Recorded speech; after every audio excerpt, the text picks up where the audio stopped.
Hi, my name is McKeely Willis, and together with Carly Kozak, we did our presentation on the family development theory of dynamics of families with teenagers. So this is stage 5 of Evelyn Duval's 8 stages of the family cycle. Each stage has a specific task associated with it that can help prepare families and help them when they are experiencing the challenges during the specific stages. So during stage 5, it's associated with conflicts and problems within the family, specifically within the parents and the teens and their siblings.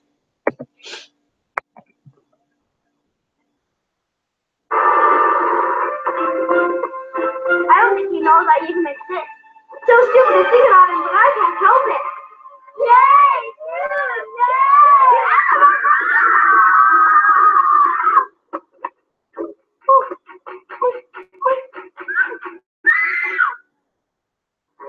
I'm gonna check out those Lakers. I'm with you. Mom! Mom! See what happened to my...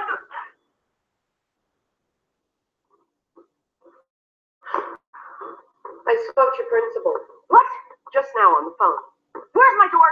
Privacy is a privilege, Anna. Where's my door, Mom? Your door will be returned to you, Anna, if and when.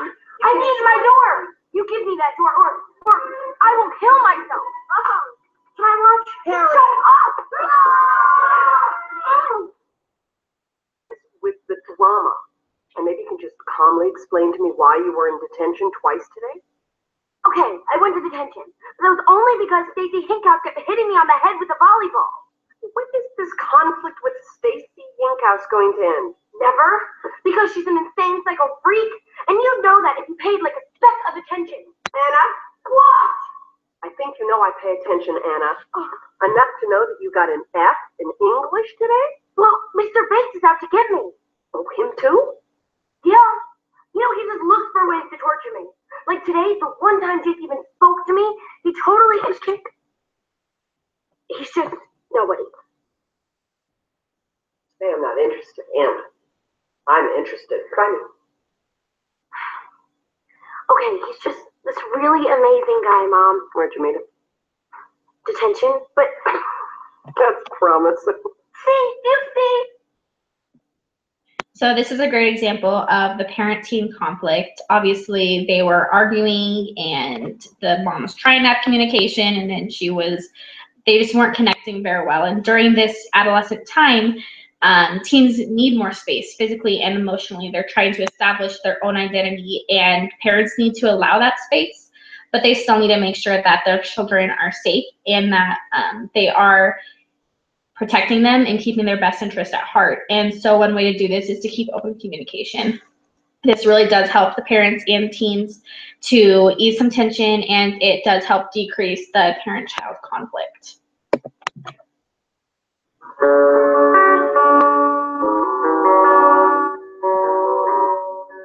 I'm blessed to have really, really nice parents, and they're always looking out for me.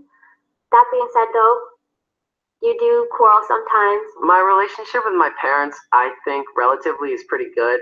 Obviously, there are the moments where, being a teenager, I don't really feel like talking to them, don't really feel like letting them into my life. When something's on my mind, I usually go to my friends about it. I don't really talk to my brother. I do find it difficult to talk to my parents because they put a lot of pressure on me, saying I can tell them anything.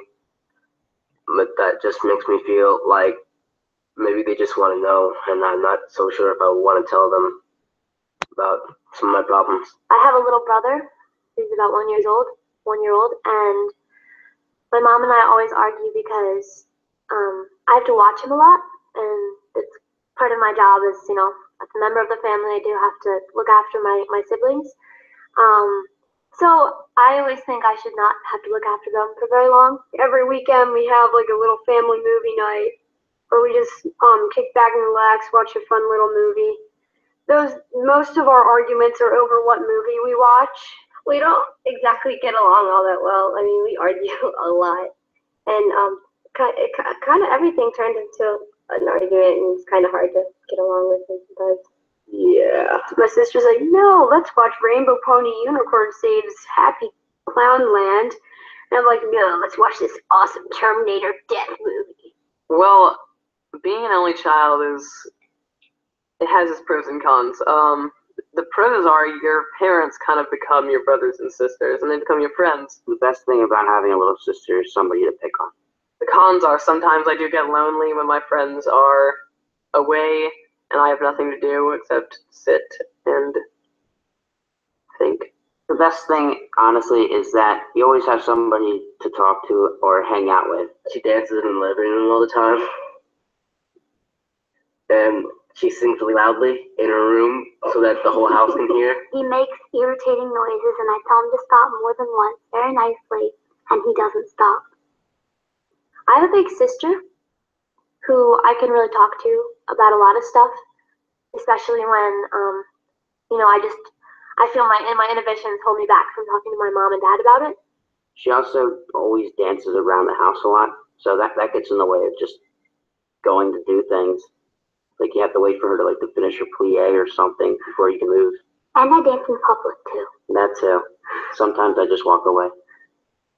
She calls me a loser, and I snap, and I don't like it at all.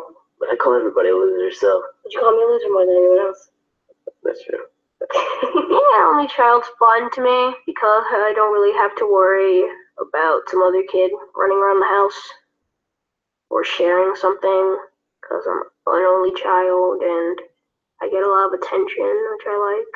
So it's always nice just to have a sibling who's pretty much always there for you.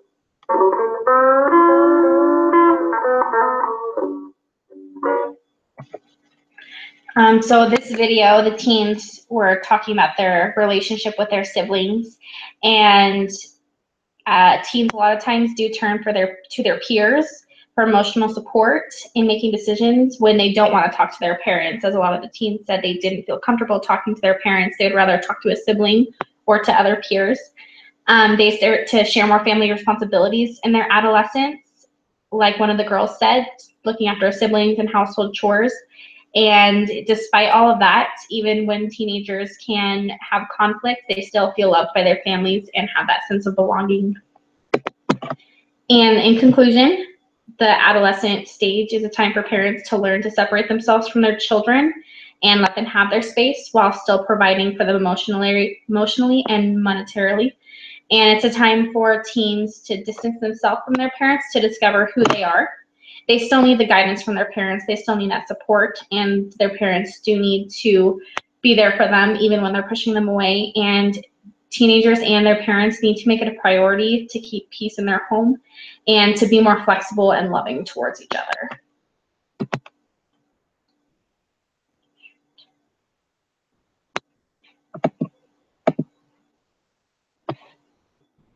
And here are our references.